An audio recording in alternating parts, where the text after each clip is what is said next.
Raríssimas, raríssimos e raríssimas, bom dia. Não, boa tarde. René de Paula Júnior falando aqui no Radinho de Pilha, 17 de maio de 2024. Vocês vão estranhar a acústica, eu estou gravando realmente num ambiente um pouco diferente. Na verdade, eu estou a milhares de quilômetros de casa. Na verdade, eu não deveria estar gravando nada porque a gente se concedeu aqui um pequeno período de férias, mas eu não resisti. Eu acabei consumindo alguns conteúdos e pensando e vendo.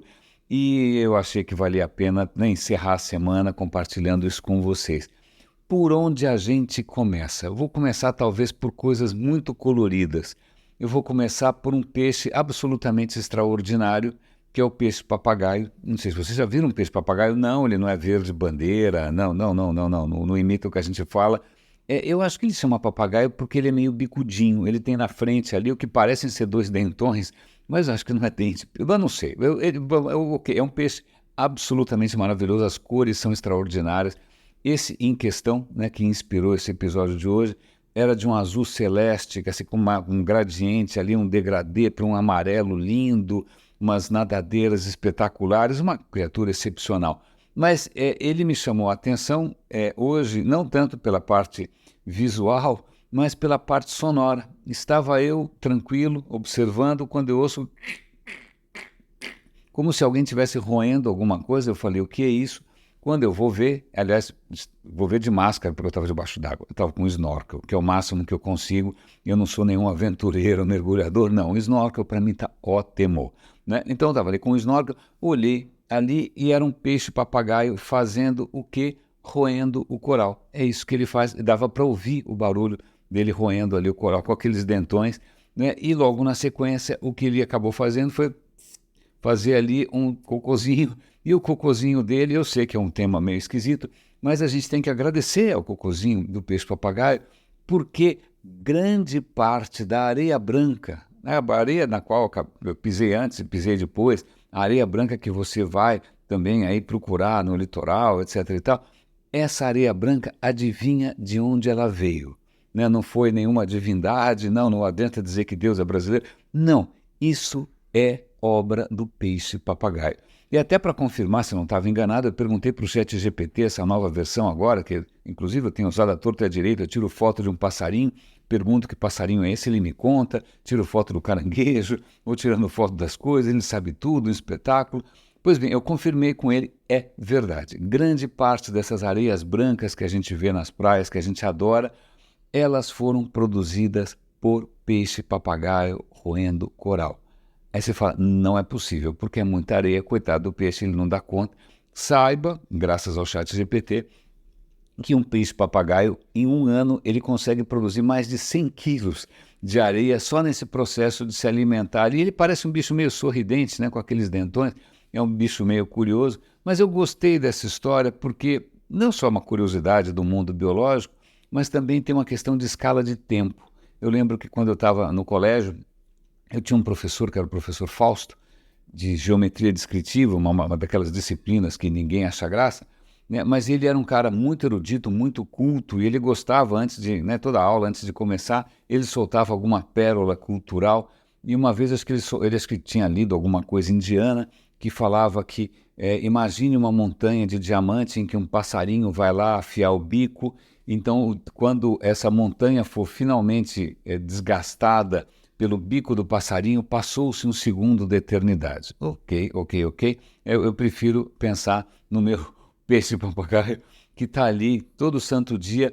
Imagina a escala de tempo, quanto tempo você precisa de peixes-papagaio fazendo isso para a gente ter essas praias maravilhosas. Já que eu vou pegar carona aqui nessa questão de cor, eu estava lendo, até compartilhei com a minha mulher, achei muito interessante.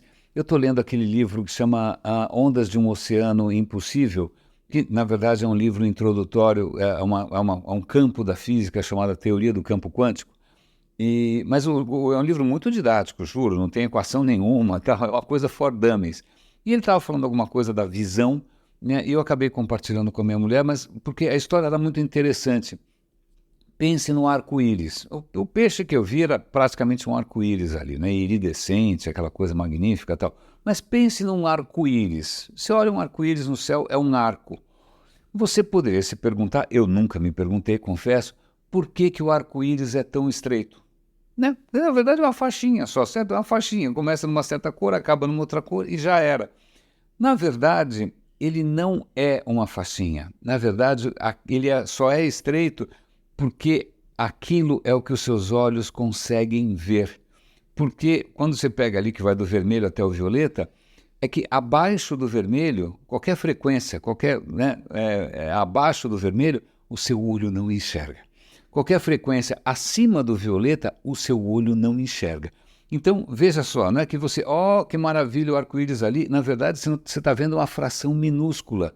Sobretudo porque, e aí tem uma questão muito interessante, eu sei que a gente se considera uma criatura visual, você se considera também provavelmente uma pessoa visual, mas tem uma questão, quando a gente compara a visão com a audição, tem uma coisa curiosa, né? Vamos imaginar quando você nasceu, quando você era uma criança, não tinha iPad ainda com fone de ouvido bombando nem nada, né? Não morava em São Paulo para ensurdecer rapidamente. Vamos imaginar sua audição no melhor momento.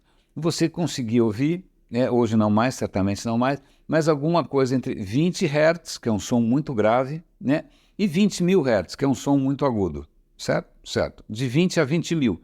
Então veja, o seu ouvido, que a gente nunca dá muita bola, né?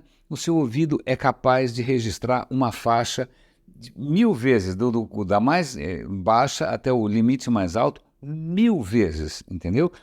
Veja só que amplitude que você tem de experiência. Agora, se você pegar o olho humano e pegar as frequências, você enxerga de mais ou menos 430 nanômetros até uns 700 e pouco, é de 400 a 700, não é 1000 vezes mais. Então a diferença entre o vermelho e o violeta é mais ou menos 1,8. O violeta é 80, a frequência é 80% mais alta.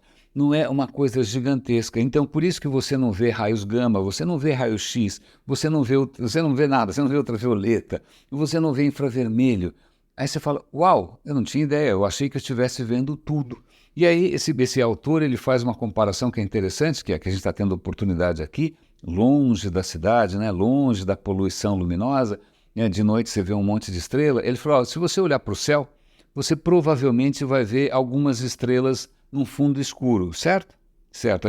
Aí você vai pensar grandes comparações entre a sua relevância no universo.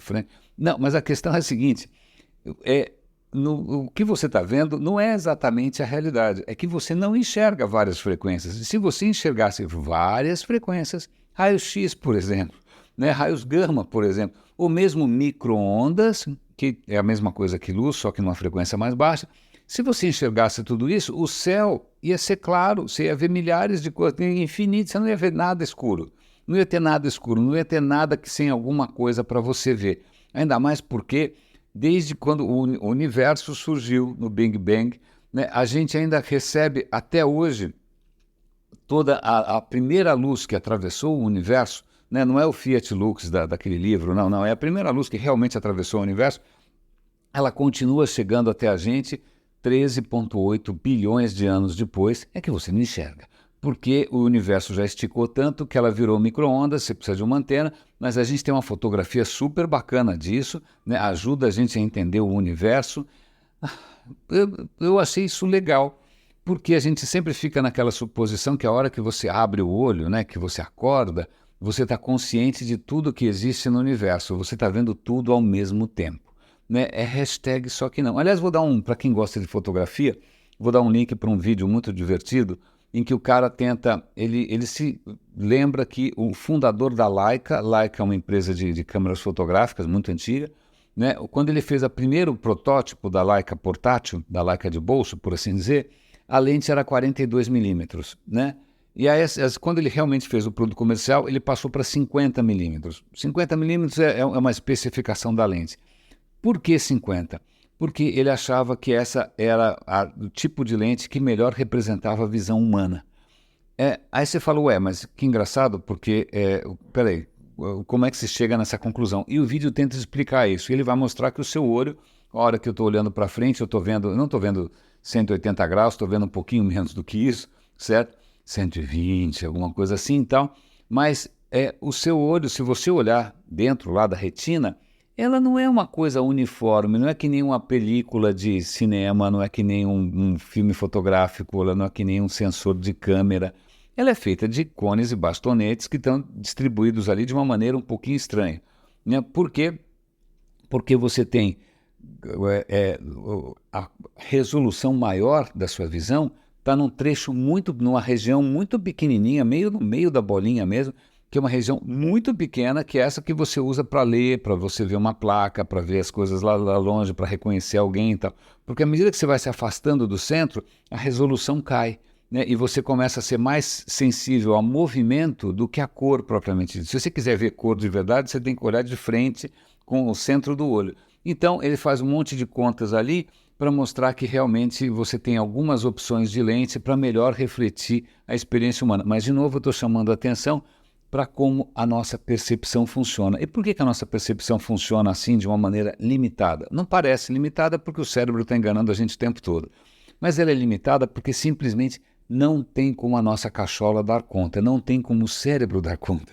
Né? Ele tem, coitado, ele tem um certo tamanho, não pode ser muito maior do que isso, senão tua mãe ia odiar você pro resto da vida, né? Porque imagina, ela tem que parir você, se você tiver um cabeção maior que o normal, a coisa complica, né? Então você tem essa limitação, sua cabeça não pode ser muito maior do que ela é, porque senão você não consegue passar pela mamãe.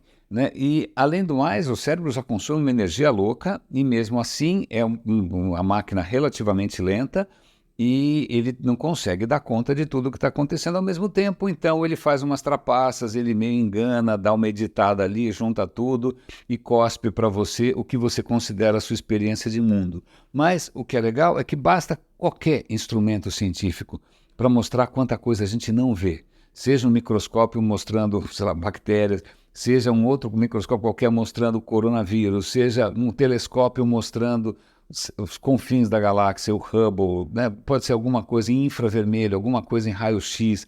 Né? A ciência faz com que a gente perceba o quão pouco a gente realmente conhece do mundo à nossa volta. Ok, mas tem uma coisa interessante. Eu estava ouvindo uma longa sequência de episódios do The Rest is History sobre a história do General Custer. O General Custer é um herói americano, né? Ele foi não sei se ele foi general durante algum tempo, depois não mais, mas de qualquer maneira. Ele foi um líder militar que se destacou muito na Guerra Civil Americana. Vale sempre lembrar que os Estados Unidos, com todo esse papinho de América, todos por um, como é que é? Et pluribus unum, né? Quer dizer, uma união de vários, etc. Na verdade, aquilo é um saco de gatos porque os Estados Unidos nascem de uma guerra civil. Né? Você tinha um sul escravagista, você tinha um norte muito mais comercial, industrial e tal, e você tem uma guerra civil, morre gente para burra, é uma coisa que até hoje não está bem resolvida, né? Tanto que os caras invadiram o Congresso americano com a bandeira dos confederados. Imagina, um país que nasce de uma guerra. Né? Então as coisas nunca vão estar bem resolvidas. Né? E o Custer se destaca, eu já tinha comentado isso com vocês, era um cara, praticamente um cavaleiro medieval, assim, romântico, que andava com os cabelos longos e com roupas exóticas, liderando a cavalaria e avançando nos inimigos com seu sabre, como se ele fosse um herói medieval, só numa era que já tinha metralhadoras e fuzis e tudo mais. Então ele tem uma coisa meio retrô. Mas o que eu não tinha comentado com vocês é que depois que acaba a Guerra Civil, ele se encanta, ele vira uma celebridade, ele é um cara que começa a frequentar grandes círculos, começa a frequentar gente rica, o cara gosta disso, ele não tinha nascido no meio do nada, não é? Então começa a ficar um cara importante, vaidoso e tal. E aí tem duas questões nesse momento que estão em aberto. Uma delas é como que você segura um pouco a onda no sul dos Estados Unidos, que os caras têm guerrilha, os caras não estão felizes, né? Então tem muita violência ainda pela frente, mas também a questão indígena, né? Porque os Estados Unidos estão querendo avançar para o oeste, volta e meia alguém descobre ouro, né? Ouro, sai todo mundo correndo, né? Mas acontece que lá tinha vários povos originais. Não vou dizer felizes e contentes, porque eles viviam se guerreando também. Não adianta a gente idealizar achando que, imagina, os ancestrais espirituais eternos da natureza, os caras estavam o tempo inteiro se matando, não é? E o que acontece é que o Custer acaba sendo envolvido no esforço de tentar resolver essa questão. Vamos definir resolver essa questão. Os Estados Unidos estavam oferecendo para os índios literalmente um programa de índio, né, que era assim, olha, é o seguinte, vocês vão abrir mão do seu modo de vida, vocês vão abrir mão da pradaria, né, a gente vai dominar todo esse negócio e a gente vai colocar vocês numa reserva, basicamente um campo de concentração gigante. né? Eles vão para a reserva, cara, porque não tem jeito, lá você vai ter comida, casa, roupa lavada, etc, etc, etc.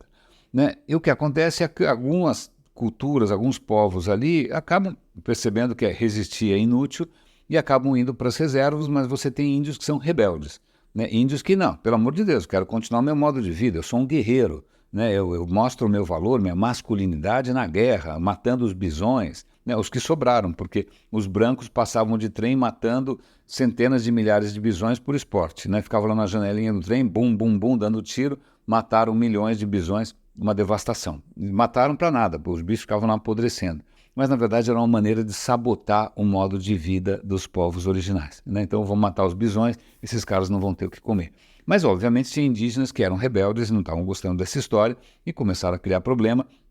Chegou uma hora que o governo americano cansou e falou, olha, é o seguinte, propõe para os caras, ou é a reserva ou é guerra. E aí, no primeiro pretexto de resistência, vocês simplesmente aniquilam com esses caras, acabem com essa gente. Praticamente um projeto genocida no final do século XIX. Então, eu vou encurtar aqui um pouco a história, né, dessas tentativa de encontrar os índios rebeldes e tal. O Custer, que era um cara muito vaidoso, que queria aparecer, ele estava super ansioso porque ia ser comemorado 100 anos da independência americana, né, e ele queria ganhar uma grande vitória para justamente coincidir com a independência americana. Então ele estava preocupado com a questão do timing, do tempo. E olha, ele tem uma coisa, acho que é isso que é uma das maiores razões de eu estar conversando com vocês aqui, é que é o seguinte, ele já estava pensando no futuro da sua carreira, porque ele estava ficando velho, né? Ele era conhecido pelos indígenas como cabelos longos, porque ele andava com suas madeixas loiras ao vento, né? Uma cabeleira, ele estava ficando careca. Então nem cabelos longos ele era mais, estava ficando mais velho. Então ele estava pensando no quê? Ele já tinha começado a escrever artigos para revistas, ou seja, um influencer, né? Ele já estava começando a criar o seu próprio mito, mas ele também já estava conversando com agências para fazer palestras. Cara, tem alguma coisa mais atual do que alguma celebridade querer viver de palestras pagas? Então, pois bem, em 1860 e pouco, sei lá, que é o final do século XIX, o Custer já estava interessadíssimo em circular por aí fazendo TEDx, TED, não tinha isso na época e tal, mas era o sonho de consumo dele, circular entre pessoas famosos, né, entre as celebridades, contando, né, desfilando com seu uniforme extraordinário, branco, etc. Então, ele está louco para ter mais uma vitória retumbante, né? E o que acontece, ele acaba colocando o cavalo na frente dos bois, ele se precipita, né?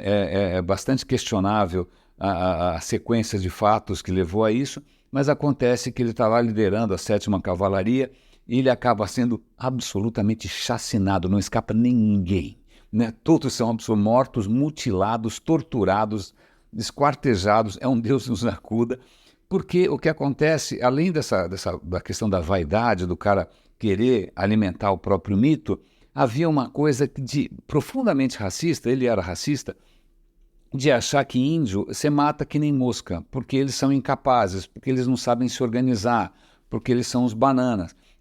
Bom, em suma, não preciso dizer que nessa história toda de reserva, várias tribos se uniram debaixo da liderança do Crazy Horse, que também era um líder bastante carismático, né? Vale lembrar que nesse universo dos povos originais americanos, a questão de autoridade, chefe, é uma questão muito fluida, né? Os caras sempre são muito independentes, são muito autônomos, né? Mas mesmo assim, dessa vez eles se organizam, eles viram, são milhares, quando os soldados americanos veem uma infinidade de índios, ele fala, bom, pronto, a casa caiu. Então, é profundamente humilhante, é uma derrota acachapante, como é que chama isso? Horrível, uma derrota cabeluda, imagina, o seu cadáver é desrespeitado, e isso coincide justamente com a festa dos 100 anos dos Estados Unidos. Então, veja só, né, os Estados Unidos na sua festa, eles deviam estar comemorando, veja só que nação com destino diferenciado, etc. e tal, né, de repente, o seu maior herói, um herói quase que homérico, quase que dos épicos gregos, né, ou das sagas nórdicas, esse guerreiro corajoso, destemido, bonito, cabeludo, etc. O cara tinha morrido careca e tinha sido desrespeitado justo pelos índios. é interessante porque nessas horas vale a pena a gente sempre lembrar, isso é uma coisa que no Brasil não tem tanto, né? Quando você viaja, sei lá, para alguns países como a Argentina, países da América Latina, você vê muitos monumentos a generais, ao Bolívar, a não sei quem, um monte de sei lá, velhinho branco segurando uma espada lá em cima de um cavalo. A gente não tem muito isso, né? Mas é interessante a gente lembrar que qual é a diferença entre vitória e massacre, né? Não sei, né? Os caras, né, a Sétima Cavalaria deve achar que isso foi um massacre feito pelos índios. E os índios vão achar que isso é uma vitória, vingando os outros massacres que eles tinham sofrido. Então é uma questão bastante relativa, mas eu gostei bastante dessa história de mais de quantos anos? 150 anos, né? O cara já está preocupado com o agenciamento da sua popularidade, né? Como se ele fosse um influencer moderno. Achei isso muito curioso, né? Agora, meio só para encerrar, acabou essa série toda, e aí teve um episódio ao vivo no The Rest is History, que eu estava ouvindo, em que as pessoas mandam perguntas. E uma das meninas fez uma pergunta, um dos ouvintes ali fez uma pergunta sobre o que foi a causa da Revolução Industrial. Pô, porque a Revolução Industrial mudou tudo, né? Veja, né? Quando você tem o exército americano contra os índios, não é uma diferença de coragem, não é uma diferença de brio, de masculinidade, é simplesmente uma diferença tecnológica, né? Aliás, vale lembrar que, inclusive, nesse encontro, curiosamente, todo o exército ali do Custer estava usando umas espingardas umas carabinas super ultrapassadas, e os índios estavam usando Winchester de repetição. Então veja que os índios também ali não hesitaram em adotar tecnologias novas, não estavam nem aí. Veja, vale lembrar que índios não tinham cavalo, né? Índios não tinham fuzil, mas eles adotaram tudo isso felizes e contentes. Mas a pergunta da Revolução Industrial, porque afinal é uma transformação, a gente está pagando o preço até hoje, né? Uma em cada 3 cidades brasileiras, eu vou dar o link depois também, ela é frágil do ponto de vista de crise climática, 1 em cada 3 cidades brasileiras. São milhões de brasileiros que, mais cedo ou mais tarde, vão enfrentar as consequências dessa revolução industrial. E aí os caras lá, puxa, mas esse é um tema tão complexo. Mas aí eles citam uma coisa que é muito interessante, que é o seguinte, o argumento costuma ser a revolução industrial acontece na Inglaterra porque tinha carvão e água. Aí se fala, bom, os caras sempre tiveram carvão e água, por que não fizeram essa coisa antes? Porque naquele momento? Né? Será que foi porque eles tinham dinheiro por causa do mercado de escravos? Mas a questão é mais antiga, isso é muito interessante, porque até envolve a própria palavra escravos. Escravos em inglês é slave. Por que é slave? Né? Slave porque, veja, no século XI, do ano 1000, né? Sei lá, ao longo da Idade Média mais profunda, você tinha vikings capturando os povos eslavos, ou seja, onde hoje é Rússia, onde hoje é Ucrânia, eles capturavam esse povo todo e vendiam como escravos. Por isso que a palavra slaves vem do fato que originalmente eram povos eslavos que eram comerciados, que eram, né, vendidos de lá para cá, aprisionados e tal. E eles eram vendidos, os vikings vendiam isso sobretudo para os otomanos, para os muçulmanos, porque embora os muçulmanos a religião deles proíba que ele escravize um muçulmano, não tem nada contra quem é de outras religiões, entendeu? Os infiéis, eles podem... E tinha todo um tráfico de escravos, veja, no ano 1000, no século XI, né? Que os vikings pegavam os caras lá no norte da Europa, vendiam lá no norte da África, e o dinheiro pra caramba envolvido nisso, e o que acontece é que aquelas cidades da Itália que começam a negociar com o mundo otomano, com o mundo árabe, como Veneza, como Gênova, que são cidades de comércio, elas enriquecem monstruosamente com o tráfico de escravos.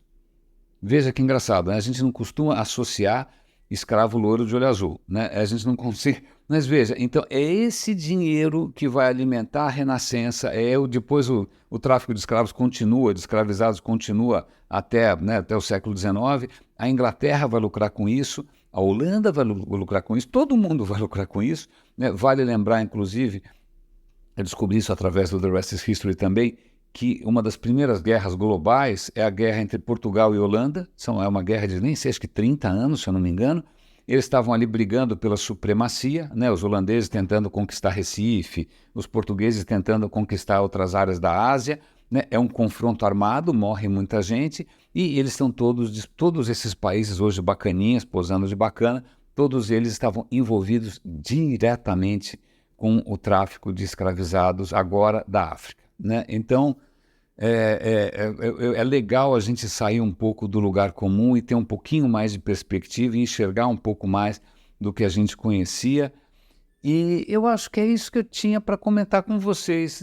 Será que tem mais alguma coisa? Acho que eu vou deixar o resto para a volta, né? Eu fiquei especialmente impressionado, lógico, né, por estar exposto não só a essa natureza, a peixes e aves e sons e cores, etc. e tal, mas também essas ideias que vêm de todos os lugares, mas também por estar num lugar onde justamente foi uma confluência de tudo isso, né, onde as pessoas falam, inclusive, uma língua, né, o que era antes um dialeto, agora é uma língua oficial, que é justamente uma mistura de português, espanhol, holandês, alemão, inglês.